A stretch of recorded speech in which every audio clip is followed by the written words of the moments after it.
आइए फिर से लौटते एक नई कहानी के साथ। भगवान ऐसी पत्नी सबको दे, ये कहानी आपके दिल को छू जाएगी। सुबह का वक्त था। मैं ऑफिस के लिए लेट हो रहा था। अक्सर मैं सुबह जल्दी तैयार हो जाता हूँ, लेकिन कल शाम ऑफिस का बहुत काम था, इसलिए देर रात तक जगना पड़ा। जगने की वजह से सुबह लेट उठा, इसलिए ऑफिस जाने में देर होने लगी। मैं बाथरूम में घुसते हुए पत्नी को सुबह का व्रत था। मैं ऑफिस के लिए लेट हो रहा था। अक्सर मैं सुबह जल्दी तैयार हो जाता हूँ, लेकिन कल शाम ऑफिस का बहुत काम था, इसलिए देर रात तक जगना पड़ा। जगने की वजह से सुबह लेट उठा, इसलिए ऑफिस जाने में देर होने लगी। मैंने बाथरूम में घुसते हुए पत्नी को आवाज़ लगाई कि वह मेरे कपड़े तैयार रखें। मैंने बाथरूम में ज़्यादा समय नहीं लगाया और जल्दी से नहाने के बाद बाहर आ गया। मैंने अपने बिस्तर पर देखा तो वह कपड़े नरंद थे। मैंने गुस्से के स्वर में फिर से पत्नी को आवाज़ लगाई। शायद वो किचन में थी, मेरे लिए खाना तैयार कर रही होगी, इसलिए उसको मेरी आवाज़ नहीं सुनाई पड़ी। ये फिर कुकर की उठती तेज सीटी में मेरी आवाज़ दब गई होगी। इस बार मैंने गुस्से के साथ और तेज आवाज़ लगाई, लेकिन किचन से बड़ा प्यारा से रिप्लाई आया, आई हूँ। मेरे गुस्से अपने चरम पर था। मुझे ऑफिस के लिए लेट हो रहा था। मैं अंदर से बुरी तरह जला हुआ था। तभी पत्नी कमरे में आ जाती है और वह सीधे अलमारी की तरफ बढ़ जाती है। मेरे मन में सवाल आया कि क्या उसने मेरी आवाज़ को सुना था या फिर सुनकर अनसुना कर दिया था। फिलहाल जो कुछ भी हो, वह मेरी तरफ देखते हुए कपड़े बिस्तर पर रख देती है और वह से जाने को हो जाती है। अचानक से वह वापस आती है और मुझसे बोलती, अगर मैं तुम्हें किसी के साथ डिनर व फिल्म देखने के लिए बाहर जाने को कहूँ तो तुम क्या करोगे?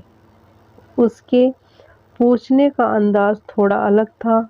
मैं समझ नहीं पा रहा था कि आखिर वह किसकी बात कर रही है और क्यों। शायद मैं जवाब देने के लिए तैयार था। मैं बोला, मैं समझूंगा कि अब तुम मुझसे प्यार नहीं करती। शायद उसने गुस्से अथवा प्यार में तरफ देखा, लेकिन फिर अगले ही पल अपने होठों पर हल्की सी आती हुई मुस्कान को दबाते हुए बोली, मैं आपसे प्यार करती हूँ, लेकिन ये औरत भी आपसे बेपनाह प्यार करती है, शायद मुझसे भी ज़्यादा, और आपके साथ कुछ समय बिताना चाहती है। मुझे पत्नी के मुंह से इस सवाल की उम्मीद नहीं थी। मेरे मन में एक सैकड़े में हजारों सवाल ऊपर नीचे होने लगे। आखिर किस औरत की बात कर रही है और किससे मिलवाना चाहती है? ऐसे हजारों सवालों के साथ मेरा मन मुझे घेर रहा था। आखिर मैंने पूछ ही लिया कि किसकी बात कर रही हो। पत्नी ने बिना कुछ बोले एक तस्वीर की तरफ इशारा कर दिया।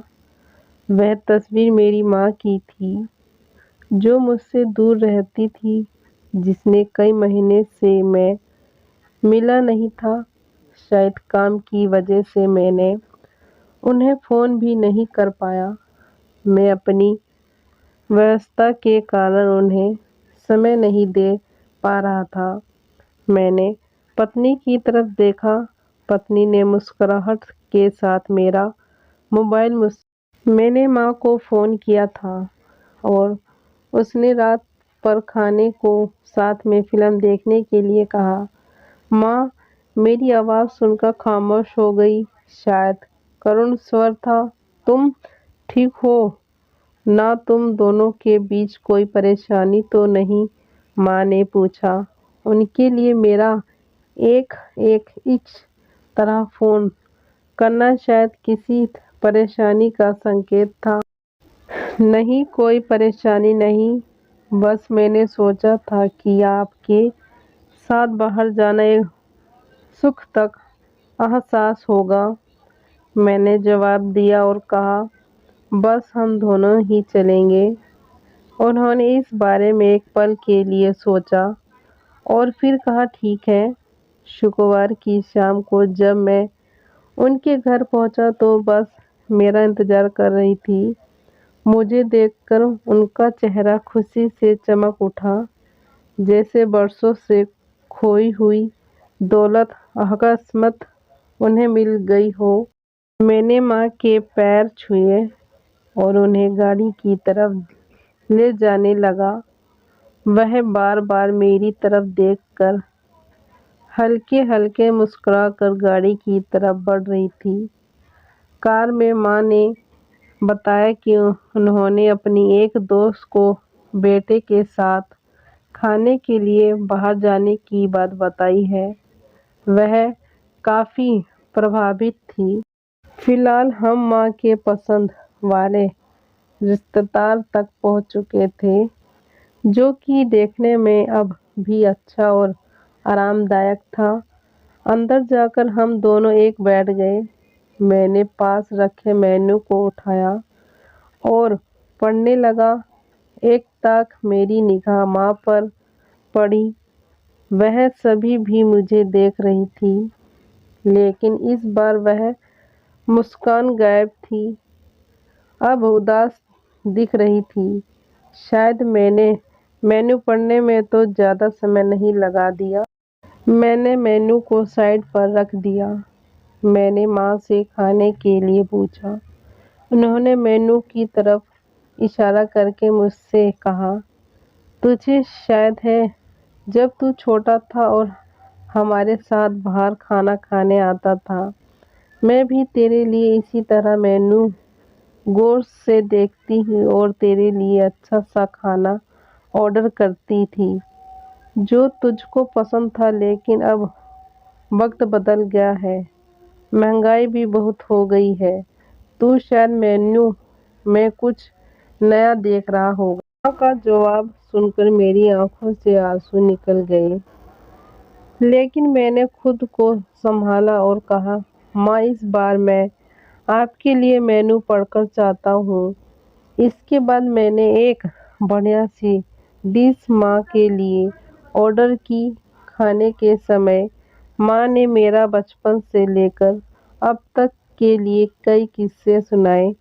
मुझे ऐसा लग रहा था मानो मैं वापिस बचपन में आ गया हूँ। मुझे उस समय इतनी खुशी हो रही थी, मानो सारी कायनात इसके आगे फीकी हो।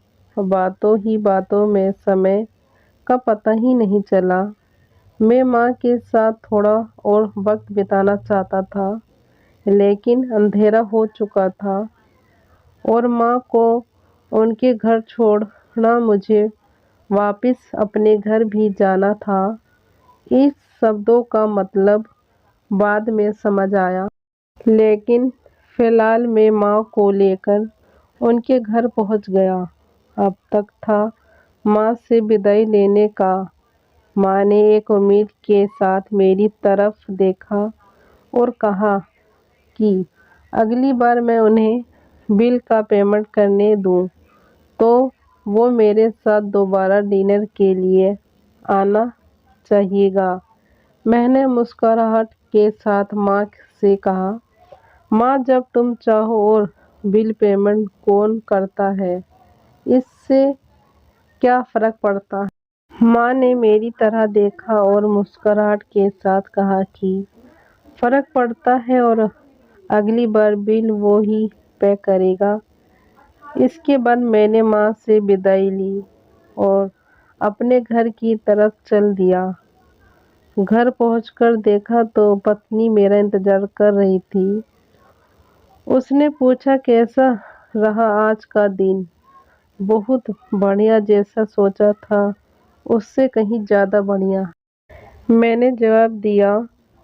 उसके कुछ दिनों बाद अचानक मुझे माँ के देहांत की सूचना मिली। उन्हें दिल का दौरा पड़ा था। यह इतना अचानक से हुआ कि मैं कुछ समझ नहीं पा रहा था। मैंने माँ के लिए कुछ भी तो नहीं किया था। मैं वापसी उनके साथ समय बिताना चाहता था, लेकिन अफ़सोस अपने व्यस्त समय की वजह से मैं माँ के लिए समय नहीं निकाल पा रहा।